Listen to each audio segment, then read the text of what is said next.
Moi, je suis neuropsychologue, puis j'ai commencé mes études en France, puis j'ai terminé au Québec, à l'Université de Montréal pour mon doctorat. Et puis ensuite, finalement, ben, je suis toujours restée dans le domaine de la recherche. Donc, pour l'instant, je me consacre complètement à la recherche dans ma pratique et je gère des projets de recherche au Centre de recherche de l'Institut universitaire de gériatrie de Montréal. Et ce sont des projets qui s'intéressent à la prévention du déclin cognitif dans le vieillissement. Donc, comment est-ce qu'on peut faire pour diminuer le risque de troubles neurodégénératifs et puis augmenter les facteurs de protection chez les gens. Alors d'abord, ben, bienvenue. Ça me fait vraiment plaisir d'être ici avec vous. Et puis bravo aussi pour être ici parce que je sais que c'est pas forcément toujours facile de venir parler de ce sujet-là. On n'a pas forcément toujours envie. Euh, et puis il y a peut-être plus divertissant à faire un samedi matin pour vous. Mais pour autant, j'espère qu'on va réussir à rendre ça intéressant. Et puis euh, le simple fait en fait que vous soyez ici présent pour venir écouter cette conférence, ben déjà vous êtes en train de prendre soin de votre santé cérébrale et déjà vous êtes en train d'améliorer votre cerveau puis vos chances de vieillir en santé. Donc vous êtes sur la bonne voie. Petite introduction ici de cette présentation. Je voulais vous raconter la petite anecdote d'un chercheur, grand chercheur qui s'appelle David Sinclair, qui travaille dans une grande université américaine sur le vieillissement, la santé dans le vieillissement. Il commence une de ses conférences en demandant à son auditoire, OK, qui parmi vous, si vous aviez la possibilité de le faire, aimerait vivre jusqu'à 110 ans? Il y a quelques petites mains timides qui se lèvent dans la salle, quelques personnes. Puis là, il dit, OK, maintenant, si je vous disais que on peut vous faire vivre en santé durant tout ce temps-là, qui aurait envie de vivre jusqu'à 110 ans? À l'unanimité, toutes les mains se lèvent. Alors évidemment, ce que ça nous dit, ça, c'est que, bien sûr, vivre plus longtemps, d'accord. On a bien réussi à faire ça depuis un siècle. On arrive bien à prolonger la vie. On a augmenté notre espérance de vie. Ce qu'on n'est pas encore sûr de savoir bien contrôler, c'est comment vivre en bonne santé pendant ces années de vie-là qu'on a gagnées. Alors, c'est sûr que c'est ça, ultimement, le plus important, puis c'est ça qui nous intéresse. D'avoir vraiment toutes nos capacités pour profiter de ces années-là qu'on gagne. Alors, c'est quoi exactement qu'on appelle avoir ces capacités pour en profiter? Quelle est la préoccupation numéro un des gens quand on demande à des personnes âgées aujourd'hui, qu'est-ce qui les préoccupe dans leur santé et dans leur vieillissement? La plupart des gens répondent, peut-être ça vous étonnera pas, la mémoire. Et en fait, principalement les femmes. Peut-être vous allez me le confirmer dans la salle. Les femmes trouvent que la mémoire, c'est vraiment leur préoccupation principale, la chose qu'elles voudraient ne pas perdre en vieillissant. Que répondent les hommes? On a un homme ici, je crois. Les hommes nous disent la motricité. Ouais, les femmes sont dans leur tête, les hommes sont dans leur corps, les hommes veulent rester mobiles, ils veulent pouvoir continuer à être physiquement actifs. Alors, on s'assurera, Éléonore, de faire tout un séminaire pour nos amis aînés masculins une autre fois. Moi, je vais vous parler aujourd'hui plus de l'aspect cérébral. Je suis une femme, je suis dans ma mémoire, moi aussi. Alors, on parle de ça, la santé cognitive, qu'est-ce que c'est? Qu'est-ce qu'on appelle les démences, les maladies neurodégénératives?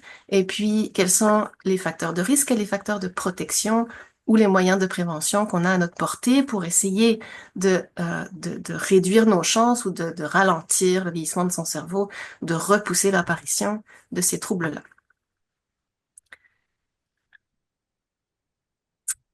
Alors, la santé cognitive, qu'est-ce qu'on entend par là? C'est la santé de notre cognition, c'est-à-dire nos processus mentaux, cérébraux. Souvent, on pense à la mémoire, mais c'est aussi tout ce qui nous sert à être attentif, à se concentrer sur quelque chose, à s'organiser, à planifier un événement, à résoudre des problèmes, à faire preuve de créativité. En gros, tout ce que vous faites en réalité dans votre vie de tous les jours. Pourquoi est-ce que c'est un enjeu, ça, dans le vieillissement? Simplement parce que le cerveau est ni plus ni moins qu'un autre organe de notre corps. On sait très bien que le cœur, quand on vieillit, devient un peu plus fatigué, les muscles faiblissent, les articulations sont peut-être un peu moins fluides. Le cerveau, c'est la même chose, il fait partie de notre corps, il vieillit avec le reste et possiblement devient moins efficace.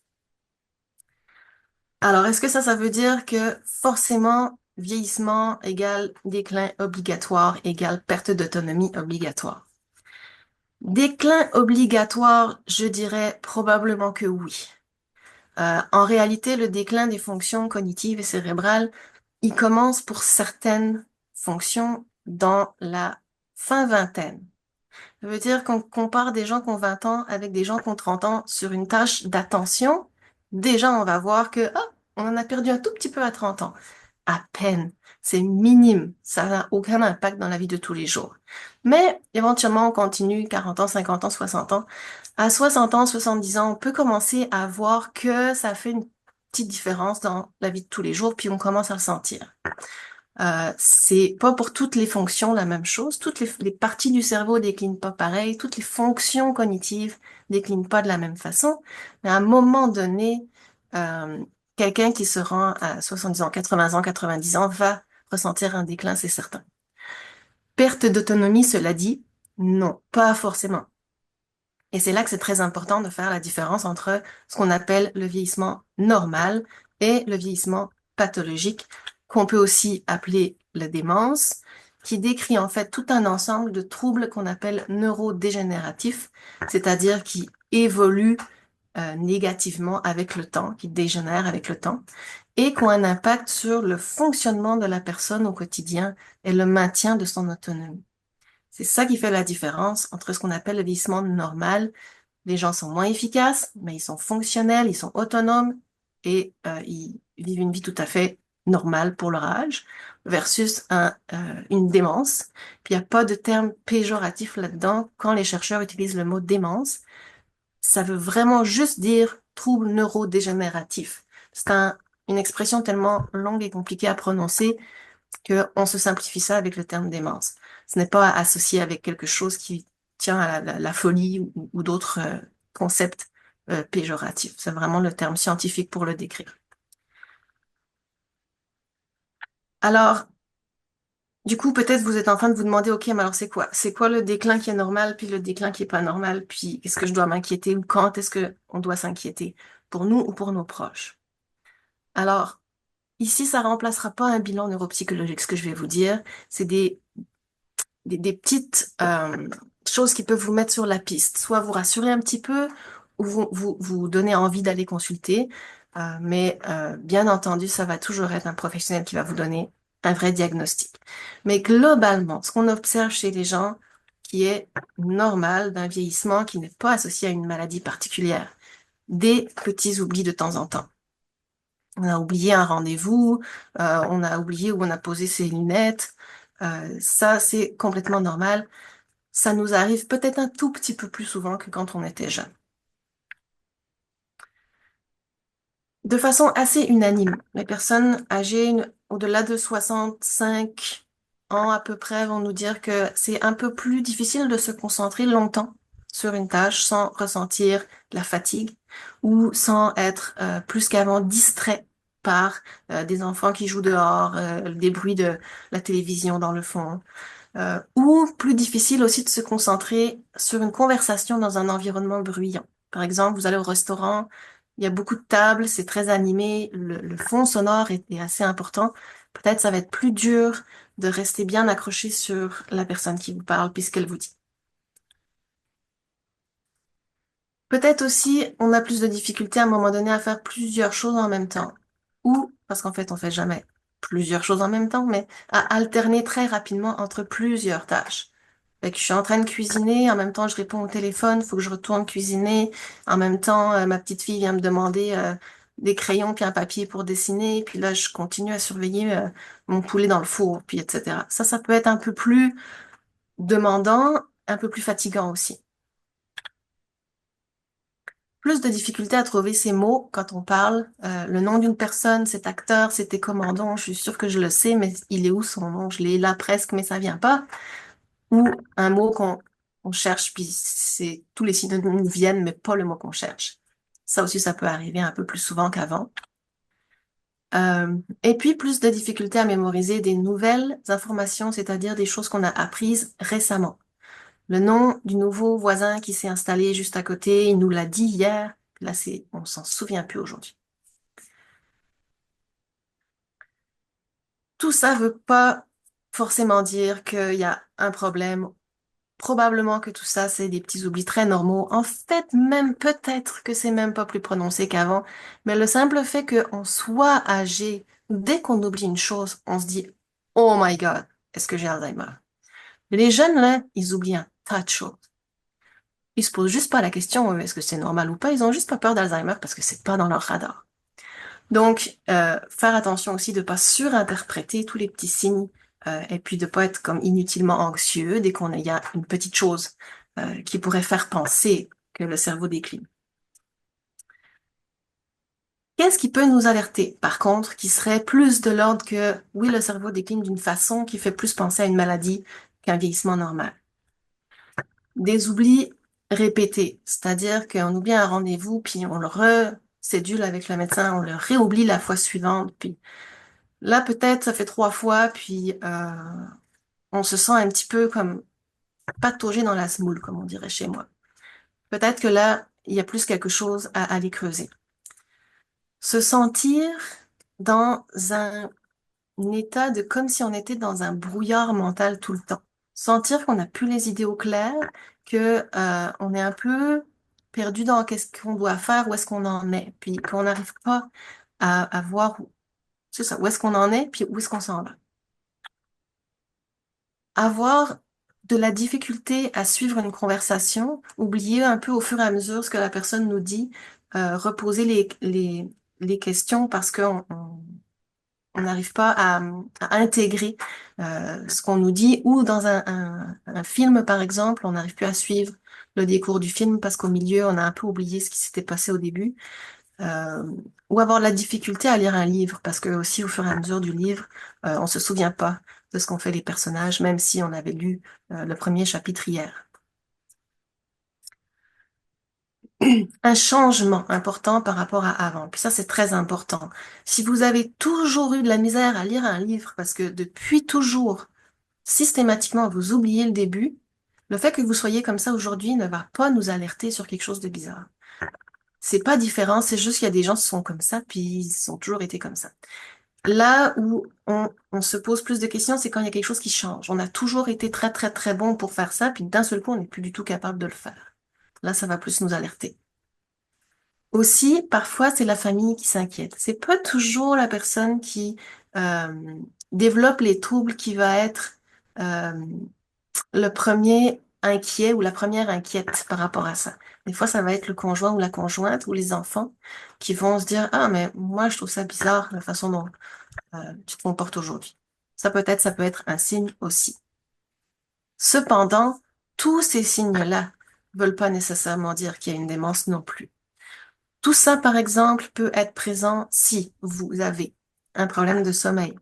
Moi, j'ai 2 enfants en dessous de 4 ans. Je peux vous garantir qu'en ce moment-là, j'ai tous ces signes-là de profil cognitif et tous les jours de la semaine, je pourrais m'inquiéter d'avoir une démence. Je pense que d'ici quelques années, je vais récupérer un petit peu mes facultés. Euh, de votre côté, si vous faites de l'apnée du sommeil, par exemple, si vous dormez mal, si vous faites de l'insomnie, puis on sait que le vieillissement, ça peut perturber un peu le sommeil. Ça se peut tout à fait que vous ayez ces symptômes-là. Ils sont transitoires. Si vous réglez la situation du sommeil, ça va se rétablir à la normale. Tout ça peut aussi être causé par une dépression. Quand on est déprimé, d'abord, on se préoccupe tellement des choses qui nous inquiètent que on n'est pas attentif au monde, donc on mémorise pas ce qu'on nous dit, on n'est pas présent, on se sent loin de tout. C'est exactement la même chose que ce que je viens de vous décrire. Ça se peut que là, vous ayez des troubles de mémoire qui soient seulement liés à un problème de bien-être psychologique. Pareil, si vous arrivez à régler ça, à les traiter ça, votre mémoire, votre cognition revient à la normale après. Donc, ici, pareil, on panique pas, mais ça vaut le coup de consulter pour aller fouiller un petit peu plus loin, de se dire, mais qu'est-ce qui cause ces problèmes-là? Est-ce qu'il y a des questions jusqu'à maintenant? Est-ce que je continue? Est-ce que j'arrête tout de suite? Vous en avez déjà trop entendu? Ça va? Ok, je continue. Ça va bien continuer. Alors, dans tout ce que je viens de vous dire là, c'est vraiment important de comprendre qu'il y a d'énormes différences qu'on appelle inter-individuelles, c'est-à-dire d'un individu à l'autre. il va y avoir des différences énormes. C'est pas tout le monde qui vieillit au même rythme ou dans les mêmes domaines en même temps. Et puis, il y a certaines personnes, je suis sûre que vous en connaissez autour de vous, qui semblent, elles, avoir oublié juste une chose, oublier de vieillir. Alors, je vous présente aujourd'hui ma grande tante. C'est la sœur de ma grand-mère. Elle est habillée ici en blanc sur le, je sais pas si vous voyez ma petite flèche quand je fais ça. Oui. Elle s'appelle Louise. Louise, elle vit en France actuellement. Et puis, vous voyez derrière elle, elle expose ses peintures. Ce printemps-là, dans un mois, elle va avoir 103 ans. Elle est totalement, elle vit en maison de retraite, mais totalement de façon autonome. Et toutes ces photos-là sont sur Internet. Et la dernière sur le fauteuil rouge euh, vient d'un article de la presse où le journaliste est venu lui demander, mais c'est quoi votre secret? Elle a répondu ça, entre autres. Le rire, c'est peut-être la chose dont on a le plus besoin. Alors, est-ce que c'est le rire qui a fait que Louise, à 103 ans, c'est encore a encore la même fougue que toujours? On ne sait pas. Louise, elle fait beaucoup de peinture, c'est une artiste. Elle a été aussi très religieuse. Elle a fait plusieurs années comme sœur dans les ordres. C'est d'ailleurs elle qui a peint toutes les icônes religieuses que vous voyez derrière elle ici. C'est aussi une dame qui, après ça, a décidé d'être professeure d'allemand. Alors, est-ce que c'est la foi? Est-ce que c'est le fait de parler plusieurs langues? Est-ce que c'est le fait d'enseigner? Est-ce que c'est le fait d'être artiste? Est-ce que c'est le fait d'aimer rire et voir les gens? C'est ça qui nous intéresse, nous, les chercheurs. On veut se dire, mais c'est quoi l'ingrédient actif dans tout ça qui fait qu'il y a certaines personnes comme ça qui maintiennent un tel niveau de capacité puis de bonheur tout au long de la vie. Alors, en observant plusieurs cas comme ça, les chercheurs ont élaboré ce concept qu'on appelle la réserve cognitive. La réserve cognitive, c'est simplement la capacité du cerveau à maintenir un bon fonctionnement malgré les années qui passent. Donc, les personnes qui ont une plus grosse réserve ont un déclin cognitif moins marqué, moins de chances de développer une démence. Et si ils développent quand même une démence, la manifestation des troubles va être plus faible chez ces gens-là. C'est-à-dire que les gens qui ont une forte réserve cognitive vont peut-être avoir une maladie d'Alzheimer, mais vont en ressentir beaucoup moins les effets, vont rester fonctionnels malgré la maladie beaucoup plus longtemps. Voyez ça un petit peu comme une réserve un garde-manger. On a énormément de stock dans notre réserve. Tout au long de la vie, on peut puiser dedans. Il en reste toujours. On peut puiser dedans très longtemps avant de commencer à avoir de la difficulté à faire nos recettes parce que finalement, il nous manque toujours un ingrédient. Alors, qu'est-ce qu'on fait pour se créer sa réserve? C'est pas le tout d'aller au supermarché puis de faire des stocks de boîtes de cannes de conserve quand on veut parler de son cerveau. Alors, c'est quoi ces facteurs de risque et de protection? On estime environ à même pas 10% les cas de démence qui sont liés à un risque génétique. Le risque génétique, ça veut dire que vous avez ou pas la présence d'un petit allèle sur un gène qui vous met un petit peu plus à risque que les autres qui l'ont pas de développer une démence comme par exemple Alzheimer. C'est pas beaucoup 10%. Ça veut dire que même si vous avez ce risque-là dans vos gènes, pas de panique, c'est vraiment pas pour autant une fatalité que vous allez développer la maladie. Les risques qui sont liés à notre environnement et notre mode de vie, ce qu'on fait dans la vie de tous les jours, ils représentent 40% des cas de démence. Ça veut dire qu'au lieu de s'inquiéter de son risque génétique, inquiétons-nous plutôt de qu'est-ce qu'on fait avec notre vie de tous les jours. Ces facteurs-là, en plus, c'est super intéressant, contrairement au risque génétique qui est là puis on peut rien y faire, mais les facteurs environnementaux puis de mode de vie, ils sont modifiables. Ça veut dire qu'on a un contrôle là-dessus.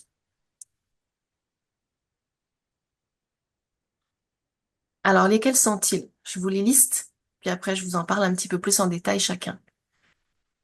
Les principaux facteurs qui ont été mis en évidence dans la recherche scientifique pour protéger euh, de l'apparition des troubles neurodégénératifs, c'est le fait d'avoir une vie intellectuelle stimulante, d'avoir fait des études ou d'avoir fait un métier qui est riche et stimulant, ou d'avoir fait des activités de loisirs qui nous stimulent, du bénévolat, euh, etc.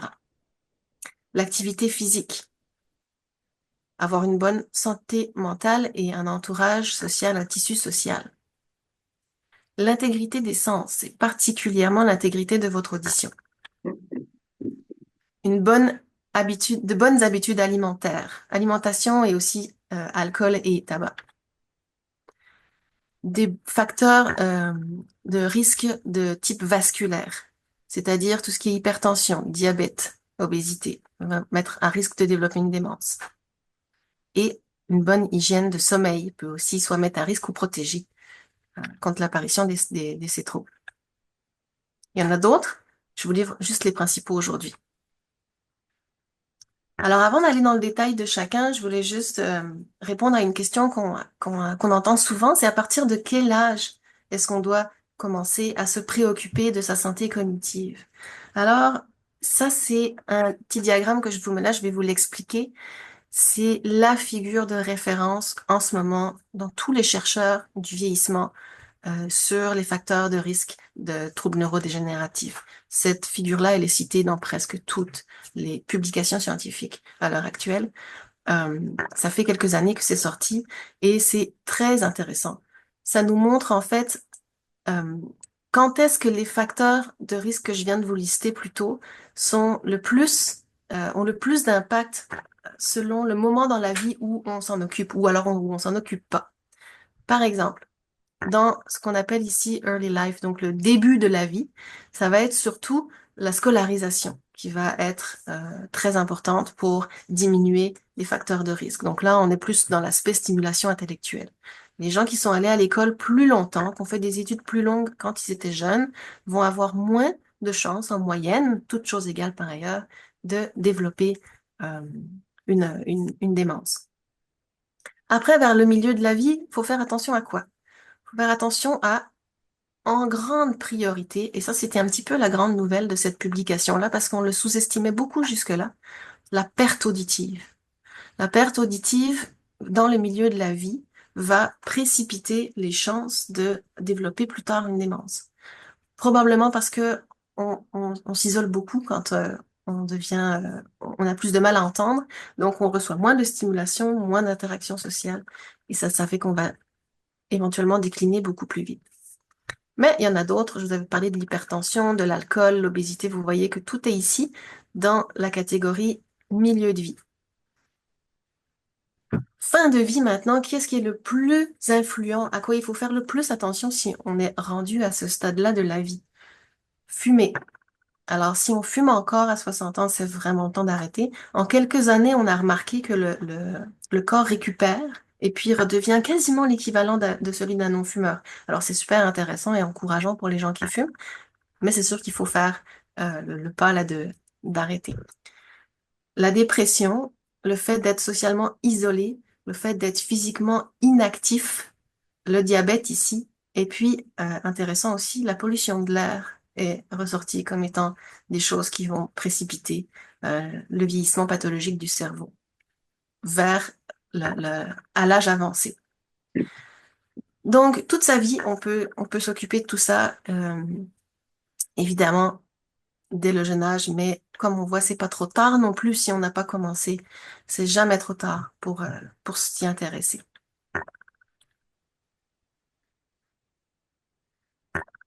Alors maintenant, un petit peu plus rapidement, je vais passer sur différents de ces facteurs-là, puis peut-être après on reparlera de ceux qui vous intéressent le plus. Je vais juste dire quelques mots sur chaque. Alors, l'entraînement cognitif, c'est-à-dire la stimulation intellectuelle ou l'entraînement des fonctions cérébrales, a été montré comme ayant des effets bénéfiques et durables sur la cognition. Il y a des études qui testent ça 10 ans plus tard, des gens qui ont participé à des ateliers de stimulation cognitive, puis 10 ans plus tard, on voit que ils ont encore des bénéfices comparés aux gens du groupe contrôle qui n'avaient pas participé à ces ateliers-là. Pourquoi? Parce que ces ateliers leur apprennent des stratégies pour mieux utiliser leur mémoire, pour mieux se concentrer. Puis ces stratégies-là, les gens continuent à les utiliser une fois l'atelier fini. Et donc, en fait, pendant 10 ans, les gens ont utilisé ces stratégies-là, comparé aux autres qui ne les ont pas utilisées pendant tout ce temps-là parce qu'on ne leur avait pas enseigné. Donc, ça peut faire que on vieillit, finalement, le cerveau vieillit beaucoup mieux. Alors, c'est par exemple Sylvie Belleville, qui est ma directrice, qui a au centre de recherche de l'Institut créé avec d'autres le programme MEMO. Dans ce programme-là, on enseigne tout un tas de stratégies, par exemple l'imagerie mentale, pour essayer de mieux encoder les choses qu'on veut mémoriser. Exemple, vous êtes sur le pas de la porte, vous partez faire l'épicerie, vous avez bien fait votre liste, vous avez la liste dans la poche, mais votre conjoint ou votre conjointe vous dit, ah, achète-moi donc aussi des bananes et des fraises parce que ça va me manquer pour mettre dans ma salade de fruits tantôt. Ben là, vous avez pas de crayon avec vous, puis vous êtes déjà prise dans l'auto, il va falloir le mémoriser comme ça. Alors, qu'est-ce que vous pouvez faire pour mémoriser fraises et bananes? Ben, vous pouvez vous créer une petite image, si possible une image rigolote, un truc spécial qui va être mémorable, qui va bien s'ancrer dans votre esprit. Alors, par exemple, vous pouvez imaginer que ben, vous pelez une banane, puis ah ben, surprise, c'est des fraises que vous trouvez à l'intérieur. Si vous faites cette image, il y a beaucoup plus de chances qu'une fois arrivé à l'épicerie, quand vous vous dites c'est quoi déjà qu'elle m'avait dit ou qui m'avait dit qu'il fallait que j'achète en plus de ma liste, bien plus de chances que cette image-là vous revienne en tête puis que vous pensiez, ah oui, des bananes et les fraises. Alors, ça, c'est des ateliers vraiment comme d'entraînement cognitif. C'est très formel, on apprend à utiliser sa mémoire. C'est pas la seule chose qu'on peut faire pour stimuler son cerveau ou stimuler ses fonctions. On peut aussi simplement aller s'investir dans des activités de loisirs qui sont stimulantes intellectuellement. Vous voyez ici une étude qui a montré que ça réduirait de 47% le déclin cognitif lié à l'âge et 33% le risque de démence. Ça veut dire que si tout le monde faisait ces activités-là, il y aurait un tiers des démences qui seraient évitées. Ça peut être un club de lecture, un club de photographie, participer à des conférences comme vous êtes en train de le faire, la menuiserie, n'importe quoi en fait qui vous fait apprendre quelque chose, qui vous fait sortir de chez vous puis qui vous fait interagir avec des gens. Il faut qu'il y ait un niveau de défi. Il faut pas faire que des mots croisés toujours, sinon on se met à être tellement habitué à faire des mots croisés que ça devient la routine, ça n'est plus stimulant. Mais un niveau de défi, quelque chose qui est nouveau, vous apprenez quelque chose de nouveau, ça va vous stimuler. Je vous mets une petite image sur la musique parce que j'ai beaucoup étudié ça en fait dans les années précédentes, même encore maintenant. C'est quelque chose qu'on met beaucoup dans nos programmes de prévention parce que la musique, c'est une activité vraiment intéressante pour le cerveau. Ça vient chercher plein de zones, activer plein de zones du cerveau différentes, faire travailler ensemble plein de fonctions cognitives qui travailleraient pas forcément sinon ensemble d'habitude. L'audition avec la mémoire, avec la motricité, avec le fait de se synchroniser avec d'autres. Et en plus, si on le fait en groupe, c'est une activité sociale. Alors là, ça vient vraiment cocher toutes les cases pour bien stimuler tout ce qu'on cherche à stimuler. Ici, c'est le projet sur lequel je travaille en ce moment. Vous voyez ici un de mes groupes de participants. Alors, euh, on essaye avec le programme Engage de tout faire. On leur fait des activités cognitives comme ici où vous voyez, ils apprennent à utiliser des techniques particulières pour essayer de mémoriser des noms et des visages. Et aussi, on leur enseigne la musique. Alors, vous voyez ici notre prof de musique et puis là, c'est un exercice de respiration pour pouvoir, juste avant de faire du chant. Alors, on essaye de vraiment ici tout combiner pour voir si on arrive à stimuler encore mieux nos aînés. Chez vous, à portée de main, je sais que Montréal, ça fait un petit peu loin pour venir participer à nos études. Alors, qu'est-ce que vous pouvez faire là-bas en Colombie-Britannique? Euh, Parlez avec Éléonore, il y a probablement des centres communautaires vers chez vous qui offrent tout un tas d'activités super intéressantes. En ligne, je vous mets des petites références ici. On a fait des capsules, peut-être vous les avez vues sur le site de l'ABCDR d'un cerveau en santé. euh, des ateliers de stimulation pour une santé cognitive qui ont été faits par ici Sylvie Belleville et d'autres du centre de recherche pour donner tout un tas d'informations vraiment plus intéressantes si vous voulez creuser un petit peu tout ce que je vous ai dit aujourd'hui. Euh, spécifiquement sur la mémoire, une capsule vraiment sympa qui avait été faite par un étudiant de Sylvie Belleville-Simon pendant la COVID pour essayer d'aider les aînés à continuer à se stimuler malgré le confinement. Il va vous donner des petits trucs et astuces pour utiliser votre mémoire de façon plus efficace, etc. Si vous avez l'occasion de vous inscrire à un groupe mémo en ligne, je connais bien des psychologues qui en donnent et c'est vraiment intéressant. La question souvent des logiciels d'entraînement du cerveau, les jeux cérébraux, que ce soit papier, crayon ou sur ordinateur, on me demande souvent est-ce que ça c'est efficace? Ça dépend. Euh, c'est efficace pour vous améliorer sur les jeux en question. C'est pas sûr que c'est efficace pour vous aider à vous améliorer d'une façon générale et dans la vie de tous les jours. C'est un petit peu plus difficile de prouver que ça a des effets que vous allez pouvoir transférer à vos activités quotidiennes. Dans tous les cas, je dirais ne faites pas que ça. Parce que le plus important quand on essaye de trouver les bonnes activités pour stimuler son cerveau, c'est la variété. Plus vous allez faire des choses différentes et variées, plus vous allez avoir une stimulation qui est complète, puis qui va venir entraîner toutes vos facultés. Donc, je passerai pas des heures à faire ces petits jeux-là. Si vous sentez que ça vous stimule, vous pouvez en faire malgré tout quelques-uns de temps en temps. Alors ça, c'est vraiment sur la partie intellectuelle. Mais il n'y a pas que de stimuler intellectuellement ou cognitivement son cerveau qui va faire qu'on va le maintenir en santé. Le cerveau, comme je l'ai dit tantôt, c'est un organe du corps. Donc, si on prend soin de son corps, on prend soin de son cerveau. J'avais lu un livre d'un grand cardiologue qui travaillait à Montréal, qui écrit un livre très intéressant sur comment prendre soin de son cœur. Il donnait les mêmes conseils que nous dans nos programmes sur comment prendre soin de son cerveau. Alors, c'est une bonne nouvelle. On fait d'une pierre deux coups. Mais en gros, tout ce qu'on va faire pour prendre soin de son activité, sa santé physique va aider aussi à la santé cérébrale. En plus de ça, quand on fait du sport, ben, on améliore toute la vascularisation, c'est-à-dire le fonctionnement euh, cardiovasculaire, la circulation du sang. Votre cerveau fonctionne grâce au sang qui apporte de l'oxygène et du glucose. Donc, c'est ça qui va faire que votre cerveau est plus efficace. En plus, quand on fait du sport, on a plus d'oxygène dans le sang, donc on apporte plus d'oxygène à notre cerveau. Et aussi, on a une meilleure santé hormonale. Alors, le cerveau dépend énormément de tout ce qui est endocrinien, hormonal, tout ce qu'on appelle les neurotransmetteurs, des petites affaires chimiques là, qui viennent faciliter la communication entre les neurones. Alors, quand vous faites du sport, vous sécrétez ces choses-là. Alors, ça va venir faciliter vraiment les connexions cérébrales, neuronales. Et puis, un effet indirect, tantôt, je vous ai parlé de le diabète, l'hypertension, l'obésité, qui ont un effet négatif sur le risque de développer des démences plus tard. Ben, ces maladies-là chroniques diminuent quand on fait plus d'activité physique. Donc, indirectement aussi, euh, on maximise ses chances quand on fait du sport. Vous pouvez penser à 4 éléments si vous voulez mettre en place votre petite routine d'activité physique. Faire du cardio. Ça va venir chercher tout ce que je viens de vous dire juste avant. Développer les muscles qui ont tendance à être un petit peu moins forts quand on vieillit. Faire des étirements parce qu'on a tendance à devenir un peu plus rigide aussi. Et travailler son équilibre qui diminue aussi un petit peu. Et puis ça va nous aider à prévenir les chutes aussi. Donc un petit peu de tout ça à intégrer dans notre routine quotidienne ou hebdomadaire.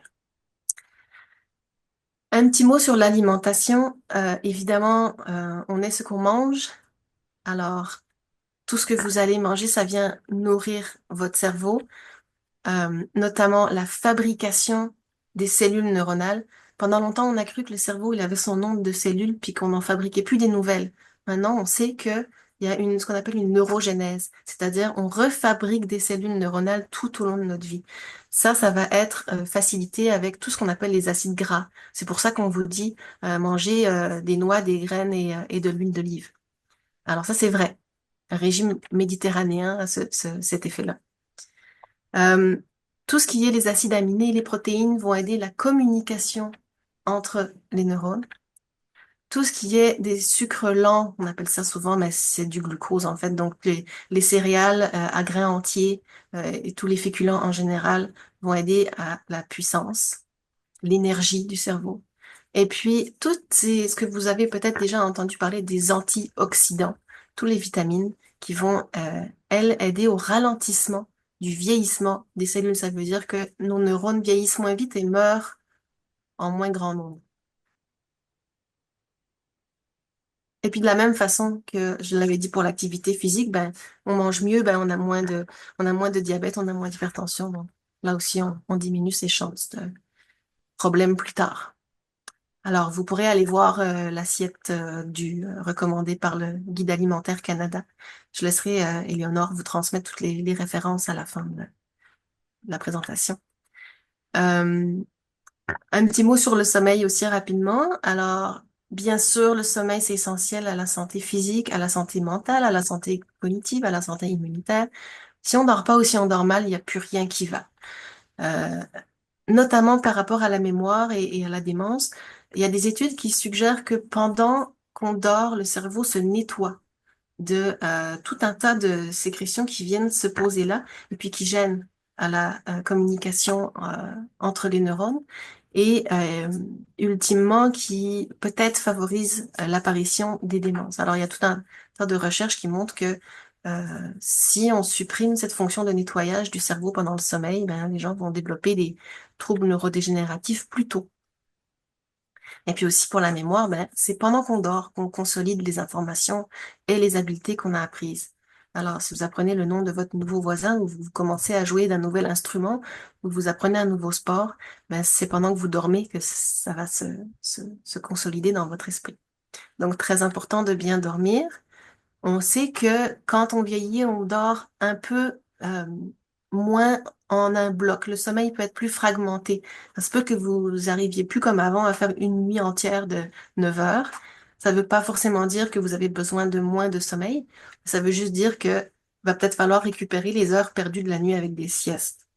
Chacun trouve sa recette qui va bien. C'est pas obligé de faire des siestes si on n'aime pas ça, si ça nous convient pas, mais assurez-vous de sentir que vous avez ce qu'il vous faut en, en, en quantité de sommeil et aussi en qualité de sommeil. Et là, je reviens sur l'idée de l'apnée du sommeil. C'est pas parce qu'on dort qu'on dort bien et que on se régénère. L'apnée du sommeil nous maintient dans un sommeil léger qui nous empêche de vraiment récupérer. Alors, c'est important si vous pensez avoir ça de consulter pour le faire investiguer. Alors, je vous ai pensé de la santé auditive, je vous en ai parlé, c'est vraiment ce qui nous inquiète maintenant beaucoup plus parce qu'on a réalisé que ça précipite beaucoup les gens vers l'isolement et augmente les chances de développer les risques de développer des démences plus tard. Alors, on estime qu'il y a à peu près 50% des personnes âgées de 75 ans et plus qui ont des problèmes d'audition. Le problème, c'est que c'est aussi un petit peu tabou. Alors, les gens osent pas trop le dire quand ils entendent mal. Alors, ils ont souvent de la réticence à se faire appareiller, ce qui est très dommage parce que les conséquences sont dramatiques. Alors, encouragez les gens dans votre entourage à porter un appareil si vous pensez que ça les aiderait. La santé mentale aussi, c'est important. Il y a des études qui estiment à 15 à 20% des personnes âgées de 65 ans et plus qui éprouvent des symptômes de dépression. Euh, c'est beaucoup, puis c'est compréhensible parce qu'en fait, c'est une période de la vie qui est soumise à beaucoup de changements, comme l'adolescence un peu, beaucoup de changements dans l'âge avancé. Les gens vont passer à la retraite, parfois perdre des gens qu'ils aiment, peut-être déménager. Il y a beaucoup de choses, les changements aussi physiques, esthétiques, mais aussi hormonaux. Et puis, donc, il y a beaucoup de choses qui peuvent faire on peut ressentir dépression, anxiété, stress, isolement dans cette période-là de la vie. Et tout ça, malheureusement, n'aide pas du tout à avoir un cerveau en santé. Alors, je reviens sur l'idée qu'il c'est jamais trop tard pour commencer. Toutes les études les études d'intervention, on appelle ça, c'est-à-dire des études qui prennent des gens tout venant, tous à l'âge déjà avancé, généralement ça commence à 60 ans ou 65 ans, qui font faire des exercices ou des programmes, suivre des programmes à ces gens-là, montrent que il y a des changements des changements positifs qui peuvent arriver après quelques mois et persister dans le temps, je disais tantôt, jusqu'à 10 ans plus tard, des fois, on voit encore les effets d'avoir participé à ces programmes. Donc, c'est bien important d'essayer de s'y mettre. Alors, je vous fais un petit clin d'œil ici sur comment ça, je vais pas changer ma routine à mon âge. Rassurez-vous, à tout âge, c'est compliqué de changer sa routine. Moi, ça fait 20 ans que j'essaye de me mettre une bonne routine d'exercice physique dans ma vie, puis je cherche un petit peu encore comment la faire tenir d'aplomb. Alors, à tous les âges, c'est pas évident. Mais c'est vrai que quand on vieillit, ça peut être encore plus difficile quand les habitudes sont bien ancrées, de se dire, allez, j'ai jamais fait ça, mais là, je vais me mettre au sport. Ben, osez. C'est possible. Et puis, il y a des petits trucs et astuces qui vont vous aider à mettre en place des changements qui pourraient être effectifs et durables. Alors, par exemple, essayez d'identifier les facteurs sur lesquels vous voulez travailler. Si vous avez déjà assez bonne alimentation, mais que vous faites zéro exercice physique, allez pas vous dire, oh, je vais peaufiner mon alimentation, que je vais ajouter tel fruit qui est antioxydant. Non, non. Gardez votre alimentation telle quelle. Concentrez vos efforts sur commencer à faire un petit peu d'exercice physique. C'est ça qui va faire la plus grosse différence. Donc, identifiez les choses essentielles. Vous éparpillez pas, puis essayez pas d'en faire trop. Commencez par des petits changements, puis des objectifs réalisables. Faites pas comme moi qui me dit je vais me mettre à courir 3 fois par semaine. Puis là, ben, évidemment, je le fais la première semaine. La deuxième semaine, je le fais juste une fois. Puis la troisième semaine, je me dis, oh bah, de toute façon, ça marche pas. Et j'arrête tout. C'est pas une bonne affaire pour que les changements perdurent dans le temps, je vous le confirme. Alors, on commence par se dire, je vais déjà marcher 15 minutes. Et puis, si on fait ça 15 minutes une fois par semaine, après, on verra si on peut faire 15 minutes 2 fois par semaine. Et puis 20 minutes. Et puis, ainsi de suite. Il faut aussi choisir des activités qu'on aime. C'est essentiel parce que si on fait des choses qu'on n'aime pas, ben, on va abandonner. Alors, ça va juste pas perdurer dans le temps. Il faut essayer de voir si vraiment l'activité physique vous revient pas. Est-ce que vous avez pensé à toutes les formes d'activité physique? Je peux vraiment comprendre que aller au gym, ça soit pas votre truc, puis c'est parfait, c'est bien correct. Mais est-ce que vous aimez danser? Si oui, parfait. Danser, c'est une activité physique. Ça va faire travailler votre cardio, votre équilibre, etc. Donc, essayez d'aller trouver la petite chose qui fait que vous allez aimer, puis qui ça va vous faire travailler l'aspect que vous voulez travailler. Soyez patient et surtout soyez régulier. Les effets bénéfiques vont venir, mais il faut juste être assez patient au début pour continuer le temps que ça se fasse sentir. Et puis ça aide beaucoup d'avoir un partenaire, embarquer votre voisine, votre cousine, votre amie dans vos changements. Cuisiner ensemble si ça concerne l'alimentation, aller au gym ensemble si ça concerne, ou marcher dehors ensemble si c'est pour l'activité physique. Allez ensemble faire évaluer votre audition si vous pensez que l'une ou l'autre, ou l'un ou l'autre, vous avez peut-être quelque chose à corriger de ce côté-là. Ça va vraiment aider de le faire en groupe.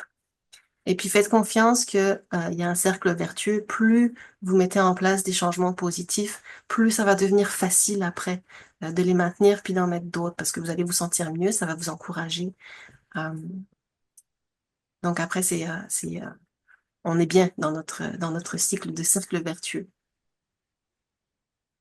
Alors voilà, j'arrête là, ça fait 45 minutes à peu près. Alors, euh, on aura le temps pour des questions. Je veux juste conclure en disant que j'espère vous avoir convaincu que vieillir en santé, c'est possible. Vous avez tous, on a tous un pouvoir sur la façon dont notre cerveau vieillit. C'est jamais trop tard pour commencer à s'en prévaloir. Petite question pour vous. Qu'est-ce que vous deviez acheter à l'épicerie, que vous aviez besoin, que votre conjoint ou votre conjointe vous a demandé à la toute dernière minute, au moment où vous passiez la porte?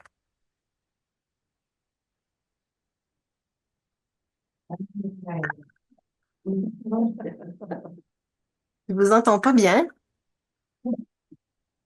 Elle dit des bananes et des fraises. Ah ah! Alors, les stratégies de visualisation, ça marche. Et ça marche encore mieux quand vous faites vous-même l'image. Là, c'est moi qui voulais insuffler. Si c'est vous qui créez votre propre image, elle va être encore plus mémorable dans votre esprit. Alors, essayez ça de temps à autre et puis vous m'en donnerez des nouvelles.